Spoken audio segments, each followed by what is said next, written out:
Je vous salue. Je vous salue, je vous salue. Je n'arrive pas encore à faire les directs parce que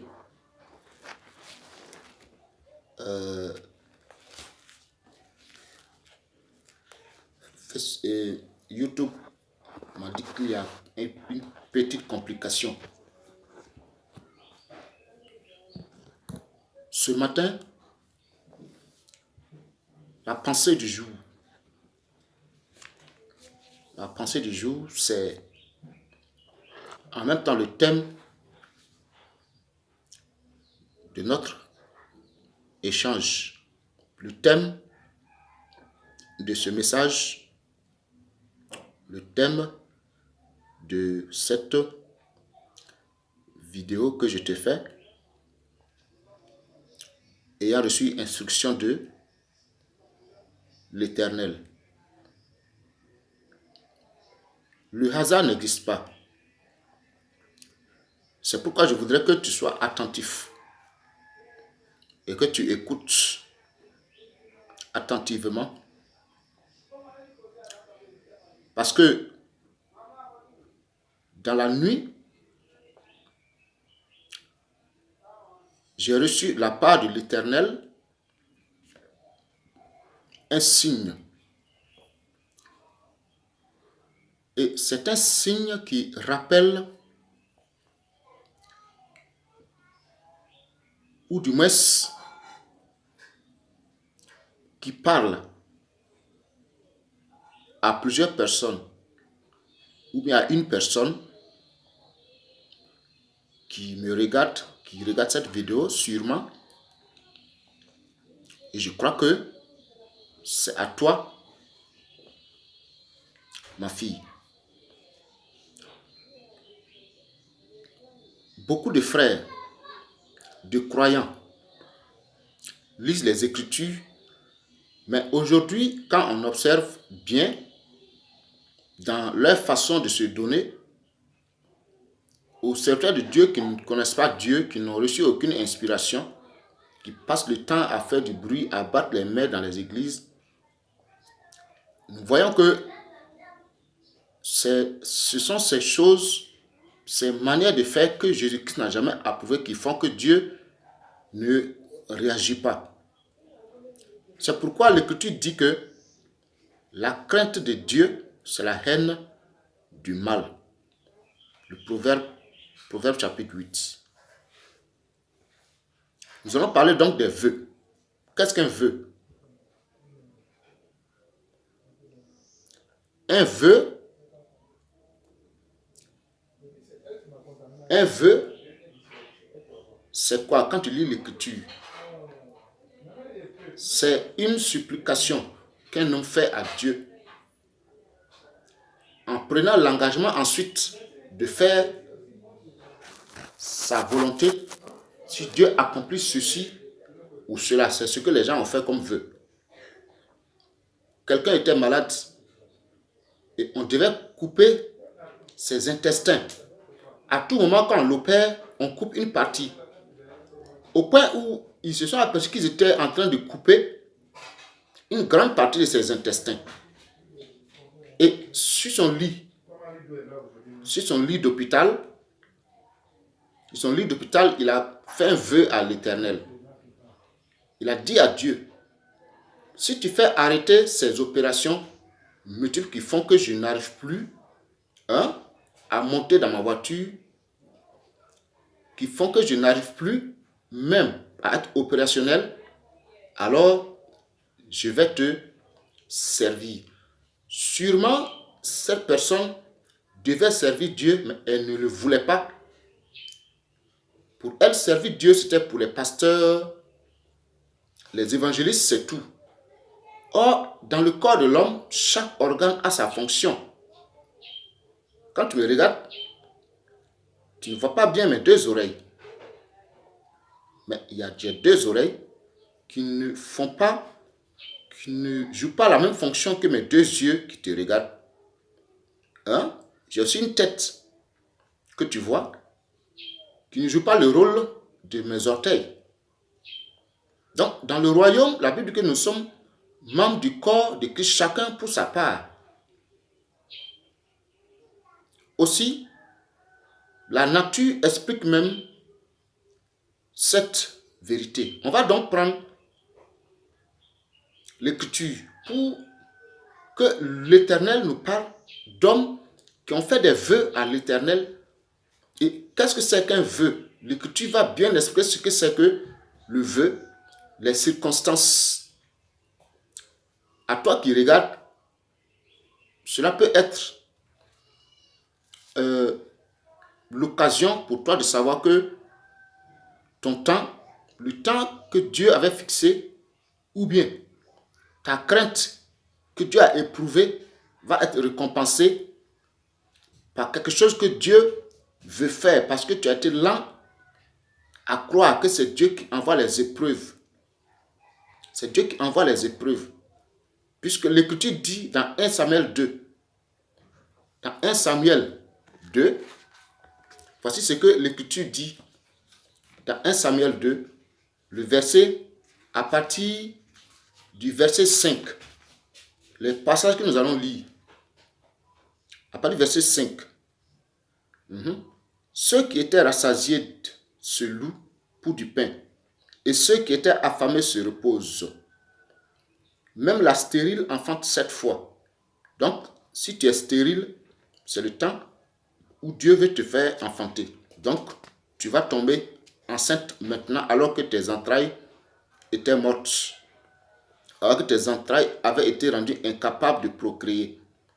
Parce que c'est Dieu qui ferme les entrailles d'une femme et c'est Dieu qui les ouvre afin que cela glorifie son nom parce qu'il est le Dieu de l'impossible. Il dit, l'Éternel fait mourir et il fait vivre. Il fait descendre au séjour des morts et il en fait remonter.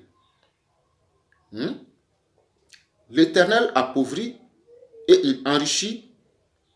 Il abaisse et il élève.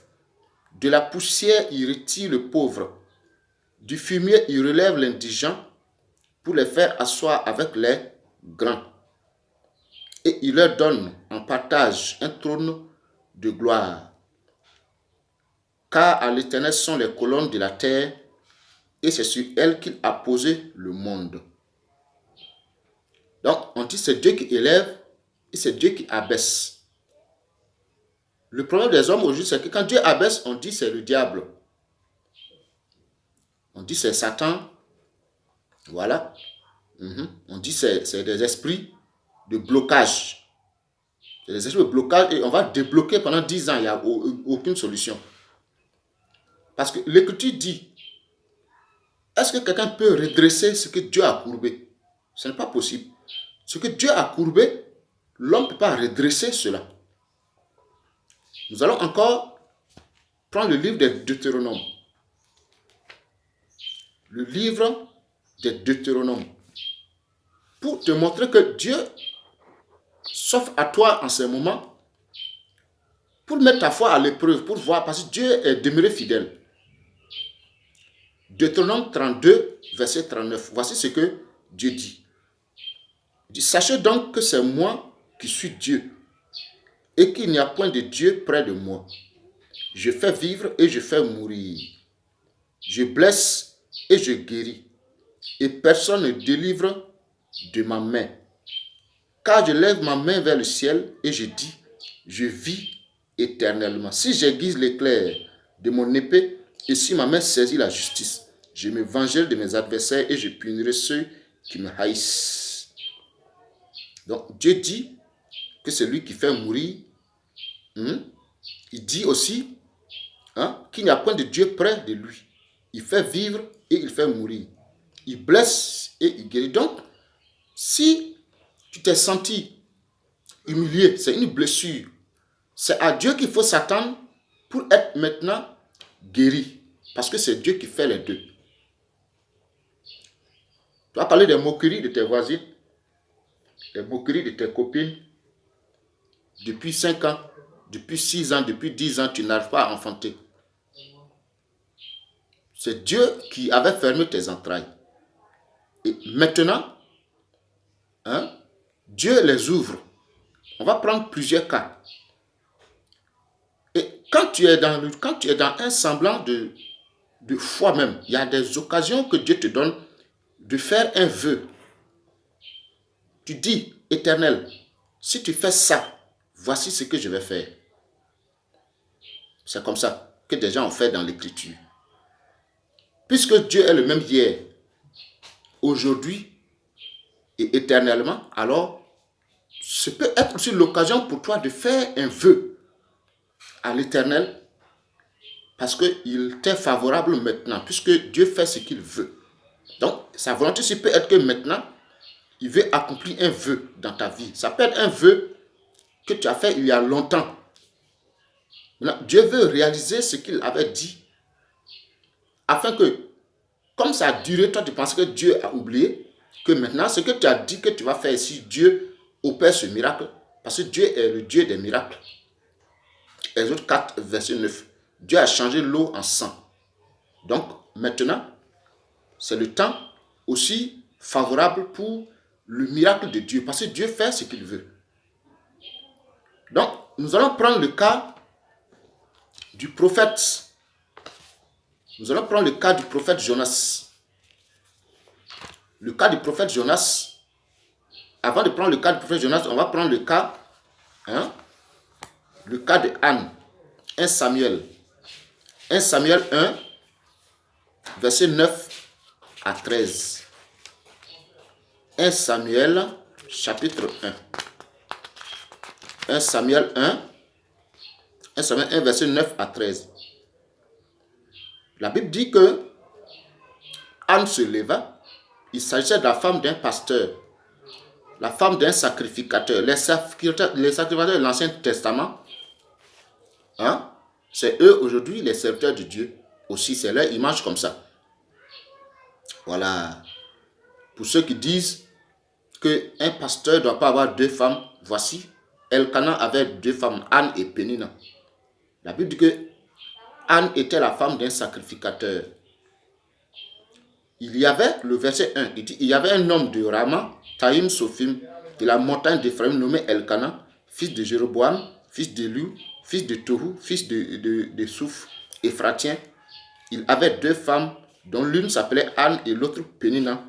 Pénina avait des enfants, mais Anne n'en avait point.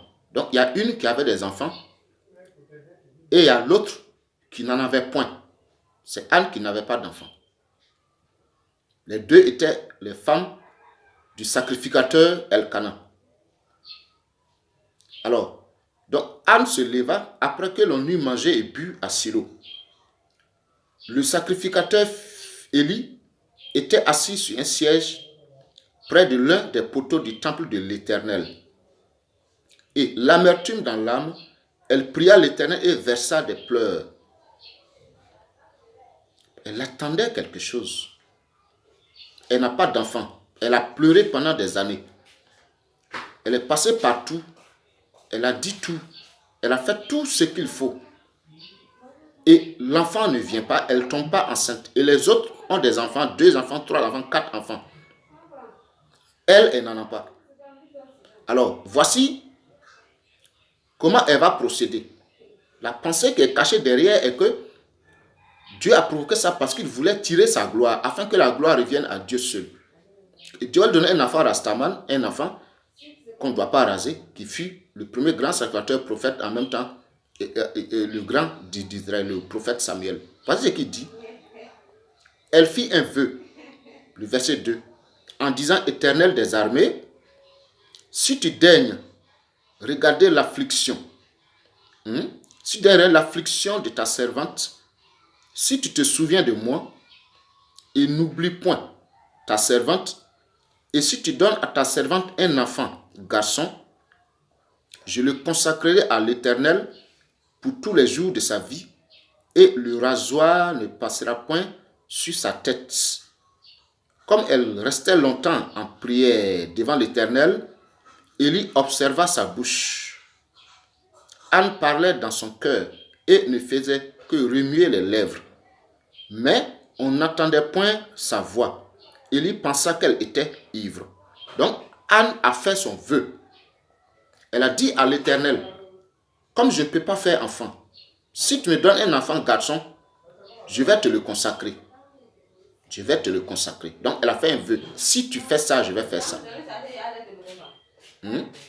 Donc, la réponse nous vient au verset 21 directement.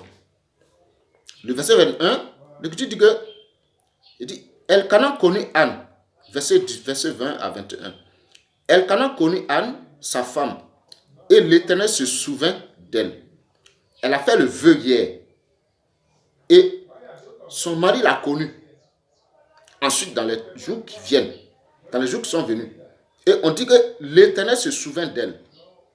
Donc, Dieu a entendu le vœu là. Tu as dit que si tu me donnes un garçon, je vais te le consacrer. Donc, Dieu s'est souvenu. On dit Dieu se souvint d'elle. Dans le cours de l'année, Anne devint enceinte. Je prie que tu tombes enceinte en cette année.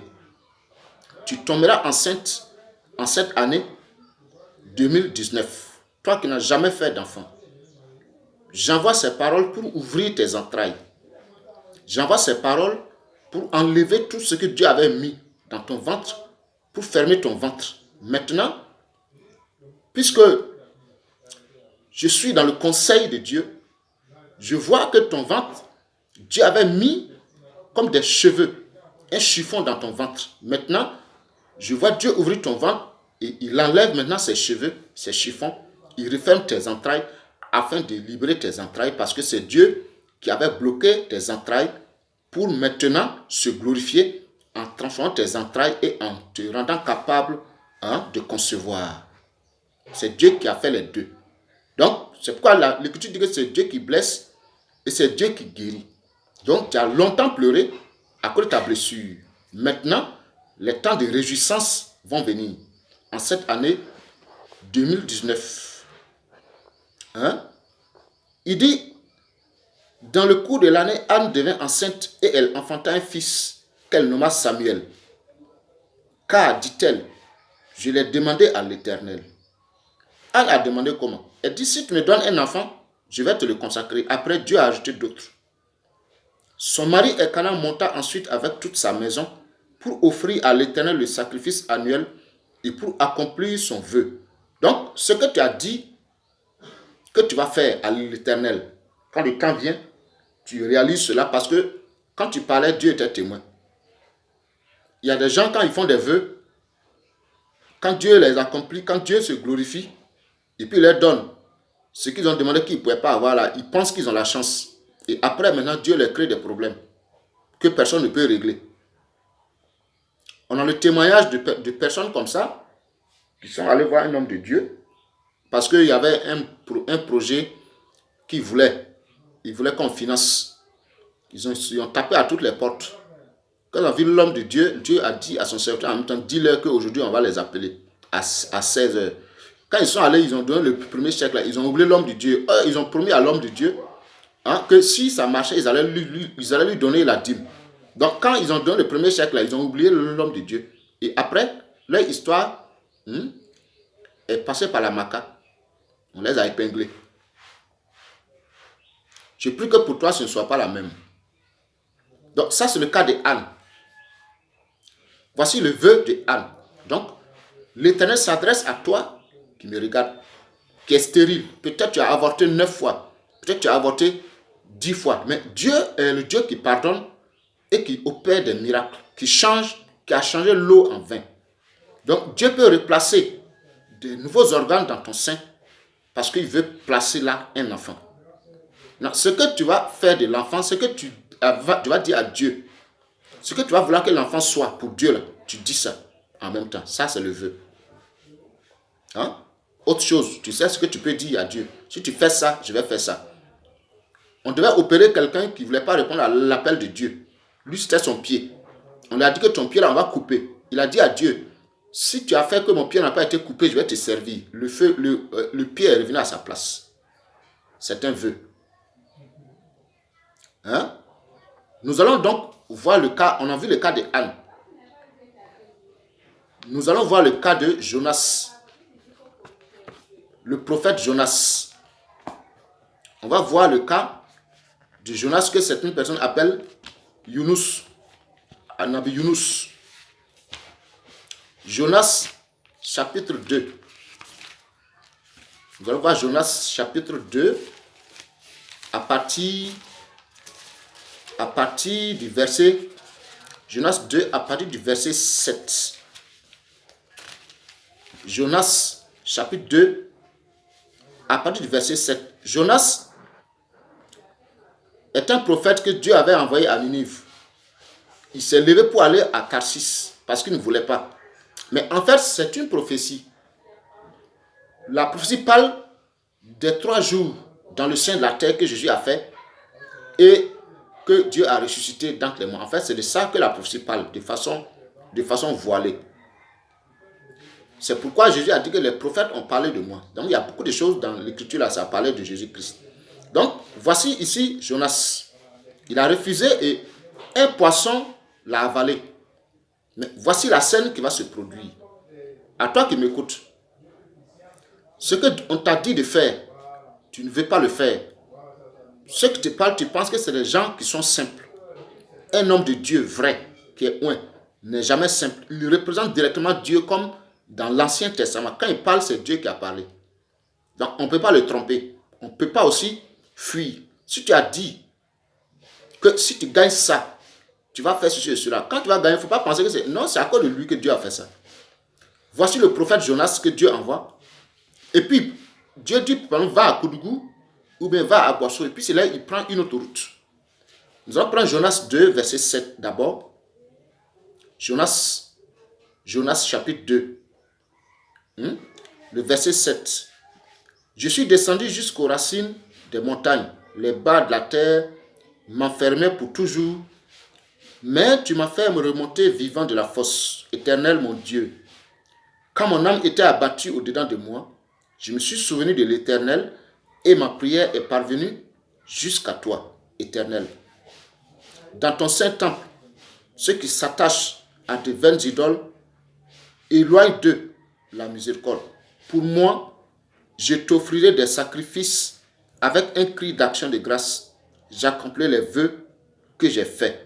Le salut vient de l'Éternel. Verset 11. L'Éternel parla au poisson et le poisson vomit Jonas sur la terre. Donc, quand le poisson a avalé Jonas, Jonas a fait 3 jours dans le ventre du poisson. Et Jonas, dans le ventre du poisson, a dit, puisqu'il était vivant dans le ventre, il a dit à Dieu que si tu me laisses sortir du ventre du poisson, c'est-à-dire si tu règles ce problème que j'ai actuellement, voici ce que je vais faire. Donc, il fit un vœu à l'Éternel. Jonas a seulement dit à Dieu, si tu me laisses sortir, je vais faire ce que tu veux. Et puis, c'est en ce moment-là que Dieu, la Bible dit que l'Éternel parla au poisson et le poisson vomit Jonas. Donc, les gens qui ont ton argent, ce qui retient ton enfantement, ce n'est pas quelqu'un d'autre, c'est Dieu. Dieu veut que tu sois seulement sincère et clair avec lui pour qu'il puisse agir. Parce que Dieu veut que ton cœur soit tout entier à lui.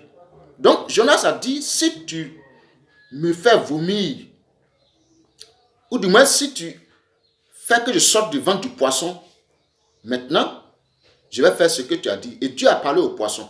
Regarde, les poissons entendent la parole de Dieu. Le poisson est allé le vomir. Et il a commencé à prêcher. Il a commencé à faire ce qu'il avait dit à Dieu qu'il va faire si le poisson le vomit, le fait sortir de son ventre. Ça, c'est le cas de Jonas. Toi, ton vœu, c'est lequel? Quel est le vœu que tu as fait à l'Éternel par rapport à ce que tu as reçu comme promesse qui n'a pas eu accomplissement depuis 10 ans, depuis 9 ans? Qu'est-ce que tu as dit à l'Éternel? Que s'il fait ça, tu vas faire quoi? C'est le temps qui est venu. C'est pourquoi ce matin, tu entends ce message qui parle des vœux et de leur accomplissement. Parce que Dieu est le même hier, aujourd'hui et éternellement. Ce n'est pas comme on le dit dans l'appareil des églises, un peu on dit fais un vœu, fais un vœu. Non, il y a des temps où Dieu te permet de faire un vœu. Oui, c'est pas dans le bruit comme ça, n'importe comment chacun. Non, non, non, non. Non. Parce que quand tu fais le vœu, là, Dieu accomplit. Toujours. Dieu se manifeste. Quand l'Esprit de Dieu inspire ça, ça veut dire qu'il veut se manifester avec puissance. Parce que c'est Dieu qui éprouve, c'est Dieu qui met dans l'épreuve. Et puis c'est Dieu qui retire de l'épreuve. Il n'y a pas quelqu'un qui éprouve l'homme, c'est Dieu. Ce n'est pas M. Satan. Il n'existe même pas même. Parce que Dieu dit que c'est lui qui fait le mal et le bien. S'il y avait un autre esprit qui fait ça, Dieu n'aurait pas dit que c'est lui. Sophonie 1.12, Lamentation 3.38, Job 2.10. Donc, ça c'est le cas de Jonas. Voici ce que Jonas a dit. Il a fait comme vœu et ce que Dieu a fait ensuite. On va prendre le cas d'un autre prophète, un habitant d'Israël. Parce que nous disons toujours que Dieu n'a pas changé. On va prendre le livre des Juges. C'est l'histoire de Jephthé. Jephthé est un habitant d'Israël, un juif. En son temps, Israël était persécuté beaucoup. Israël avait laissé son Dieu, Israël était dominé. Donc, Jephthé va faire un vœu. Et Jephthé avait un seul enfant. Jephthé avait une fille. Jephthé a dit à Dieu, si je vais à la guerre, et puis j'ai pu gagner cette guerre-là, quand je vais revenir là, dès que je rentre en ville, ce qui va me rencontrer, je prends et puis je sacrifie pour toi. Lui, ça ne va pas que c'est sa propre fille qui va sortir à sa rencontre. Ça, c'est le cas de Jephthé. On va lire le verset 29, Juge 11, verset 29 à 40. C'est sa fille qui est sortie la première de la ville. Et il était donc obligé de sacrifier son propre enfant. Si c'est toi, tu vas faire comment? Souvent, les gens font des vœux. Quand Dieu a accompli, c'est tellement fort que maintenant, il ne veut plus faire ce qu'il a passé. Il voit que c'est beaucoup. Par exemple, tu as un problème de 100 millions. Et tu dis à l'Éternel, si tu as pu débloquer cette situation, puis j'ai eu mes 100 millions là, je te donne 10 millions. Et puis on t'appelle, on te donne les 100 millions, tu oublies, tu fais comme si tu n'avais pas dit que tu as donné 10 millions à Dieu. Tu crois que c'est beaucoup. Toi, tu aurais préféré donner 10 000. Ça, c'est l'égoïsme, c'est l'avarice. L'avarice est un péché. La Bible dit que l'homme ne dépend pas de ce qu'il a, fut-il dans l'abondance. Fut-il dans l'abondance, l'homme ne dépend pas de ce qu'il a. Donc, l'avarice est un péché. Je continue. Donc, on va prendre le livre des Juges. Nous étions sur le cas de Jephthé.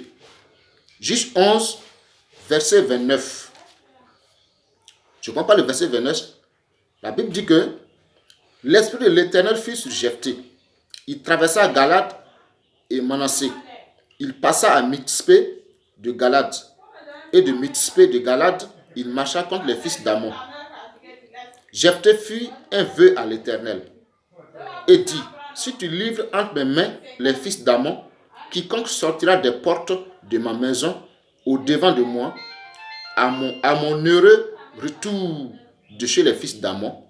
Donc il allait en guerre. Donc s'il revient, c'est qu'il a gagné, il est heureux. Mais il dit que ce qui va sortir de sa maison, ça il va sacrifier, sera consacré à l'Éternel et je l'offrirai en holocauste. Il dit que ce qui va sortir de sa maison là, il va offrir ça en holocauste. Ça veut dire qu'il va sacrifier ça en découpant ça en morceaux pour brûler pour Dieu. C'est ce qu'il a dit. Jephthé marcha contre les fils d'Ammon et l'Éternel les livra entre ses mains. Donc Dieu a écouté le vœu. Et puis Dieu, lui va pas, le prix là c'est coûteux. Mais lui, ça va, c'est à cause de ça, Dieu a accepté. Et l'Éternel les livra entre ses mains. C'est aussi spirituellement quelque chose d'autre que ça veut dire. Mais dans les jours qui viennent, nous allons expliquer ça. Il leur fit éprouver une très grande défaite depuis Aroer jusqu'à 20 minutes, espace qui renfermait 20 villes, et jusqu'à Abel Kéramim. Et les fils d'Ammon furent humiliés devant les enfants d'Israël. Jephthé retourna dans sa maison à Mitzpah, et voici, sa fille sortit au devant de lui avec des tambourins et des danses. C'était son unique enfant. Il n'avait point de fils et point d'autre fille. Dès qu'il la vit, il déchira ses vêtements et dit, « Ah, ma fille, tu me jettes dans l'abattement. Tu es au nombre de ceux qui me troublent. j'ai fait un vœu à l'Éternel et je n'ai pu le révoquer. Il y en a qui révoquent leur vœu. Jephthé a dit que je n'ai pu le révoquer. Ça dit ce que j'ai dit là, je vais faire ça. J'ai dit à Dieu que s'il me donne la victoire, voici ce que je vais faire. Il faut que je le fasse. Elle lui dit, mon père, si tu as fait un vœu à l'Éternel, traite-moi selon ce qui est sorti de ta bouche. Maintenant que l'Éternel t'a vengé de tes ennemis, des fils d'Amon, et elle dit à son père, que ceci me soit accordé, laisse-moi libre pendant 2 mois. Je m'en irai, je descendrai dans les montagnes et je pleurerai ma virginité avec mes compagnes. Il répondit, va, et il la laissa libre pour 2 mois. Elle s'en alla avec ses compagnes et elle pleura sa virginité sur les montagnes. Au bout des 2 mois, elle revint vers son père et il accomplit sur elle le vœu qu'il avait fait. Elle n'avait point connu d'homme. Dès lors s'établit en Israël la coutume que tous les ans, les filles d'Israël s'en vont célébrer la fille de Jephthé, la Galadite, 4 jours par année. Voici le cas de Jephthé. Il a fait un vœu. Il a dit que s'il gagne, il va sacrifier ce qui va sortir de ses portes. Et puis c'est sa propre fille, son propre enfant unique qui est sorti. Et puis il a pris, il a sacrifié. Est-ce que Dieu n'a pas sacrifié son fils unique? La Bible dit que car Dieu a tant aimé le monde, qu'il a donné son fils unique afin que quiconque croit en lui ne périsse point, mais qu'il soit sauvé. Abraham, le vieux père Abraham, si tu aimes Dieu, tu dois pouvoir faire un vœu et l'accomplir. Parce que là, quand tu crains Dieu, là, la crainte est soutenue par l'obéissance même. Quand Abraham a sacrifié son fils, Dieu a dit, maintenant je sais que tu me crains. Il n'a pas dit, je sais que tu m'aimes, hein. Maintenant je sais que tu me crains. Et puis Dieu l'a béni. Donc c'est quand tu fais le vœu et puis tu crains l'Éternel. Tu fais ce que tu as dit que tu vas faire là. C'est ça que Dieu voit que en fait tu le crains. Il y en a qui ne craignent pas Dieu, ils veulent jouer avec Dieu. Quand c'est comme ça là, c'est très dangereux. Donc voici le message sur les vœux. Le message sur ce que Dieu est descendu pour faire. Sûrement que Dieu a une pensée pour quelqu'un, pour une fille, pour une femme, ou pour un monsieur qui a un dossier corsé. Un dossier qu'on a fermé il y a très longtemps, qu'on va réouvrir parce que Dieu envoie des anges pour aveugler les gens et pour manifester cela afin qu'ils soient mis en possession de son dû. Cet homme-là, Dieu t'a dit que tu as fait un vœu, il faut l'accomplir. Je vais prendre le cas du roi David qui va te donner le dernier conseil du jour. Psaume 76, verset 11. Psaume 76, verset 11. Psaume 76, verset 11. L'homme te célèbre même pas. L'homme te célèbre même dans sa fureur quand tu te réveilles de tout ton courroux. Verset 12. Faites des vœux à l'Éternel, votre Dieu, et accomplissez-les. Donc, fais un vœu. Il faut dire à Dieu ce que je viens de recevoir là. Parce que ce que tu es en train d'entendre vient de la part de l'Éternel. Donc, tu dis, si c'est moi, voici ce que je vais faire si tu fais ça. C'est maintenant qu'il faut le faire. Dieu va te donner un signe pour se glorifier parce que Dieu est un Dieu de justice. Dieu est un Dieu qui règne. Il a dit, dans Ésaïe 43, verset 13, il a dit, j'agirai, qui s'y opposera? Il n'y a pas quelqu'un qui existe qui peut s'opposer à Dieu. Parce que c'est Dieu qui fait toutes choses.